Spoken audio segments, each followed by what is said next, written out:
You ever get slapped with a $50,000 fine because your recycling bin was too visible? Yeah, that happened to my buddy Marcus. And the crazy part, the HOA president had no idea he actually owned the only road into their whole neighborhood. Buckle up, because this one's wild. So, Marcus is a laid-back software engineer who bought a house in this fancy little gated community called Oakwood Grove, just outside Charlotte, North Carolina. Nice place. Cookie-cutter mansions, manicured lawns basically, HOA heaven, or hell, depending on who you ask. The HOA president, a woman named Linda Crawford, was your classic power trip Karen Platinum blonde, sharp tongue, and a strict eye for rules nobody else cared about.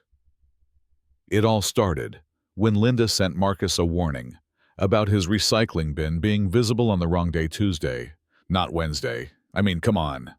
Marcus works from home, sometimes forgets. Who doesn't? But Linda wasn't having it. She escalated things fast and slapped him with a $50,000 fine for repeated violations. Marcus nearly spat out his coffee. How do you even come back from that? He tried reasoning with her, offered to plant bushes, hide the bin, anything. Nope. Linda was relentless, accusing him of dragging down the whole neighborhood's value. Marcus wasn't about to fold, so he hired a lawyer. This sharp but quirky guy named Dave, who was amused but saw the problem. HOA technically had the power. As ridiculous as it was, here's where it gets interesting. Dave asked Marcus how he got to his house when he bought it. Marcus thought, the usual. Over Oakwood Drive, the only road in and out. But Dave wanted specifics. So Marcus dug through old papers and found it buried in the fine print of his deed. He owned a tiny stretch of Oakwood Drive. Turns out, when the developer went bankrupt years ago, that part of the road never transferred ownership to the HOA. And that tiny slice, the only road into the whole neighborhood. Dave's eyes lit up. This was the leverage they needed. They sent a polite letter to Linda informing her about this road ownership discrepancy, hoping she'd back down. Of course, she ignored it, probably thinking it was a bluff. Next Monday, Marcus took action.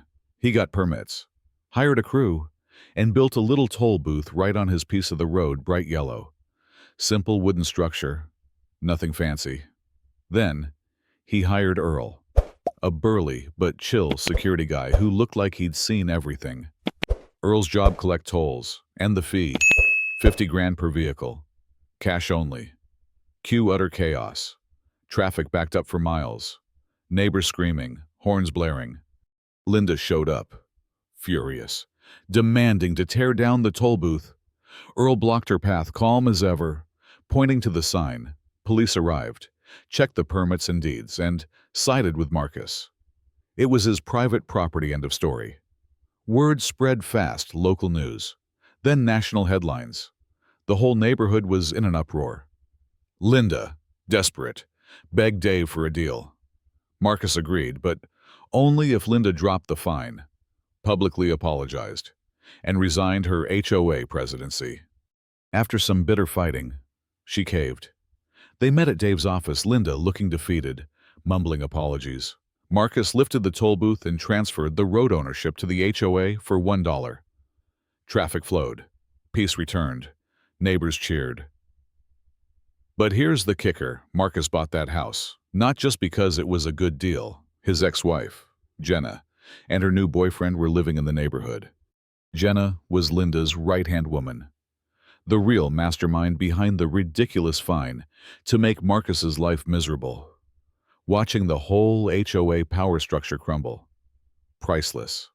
So, what do you think? Was Marcus's revenge justified or just petty escalation? Should HOAs have that much power over people's lives? Drop your thoughts below, because this neighborhood drama is way bigger than a misplaced recycling bin. Don't forget to like, subscribe, and share if you hate Karen as much as we do.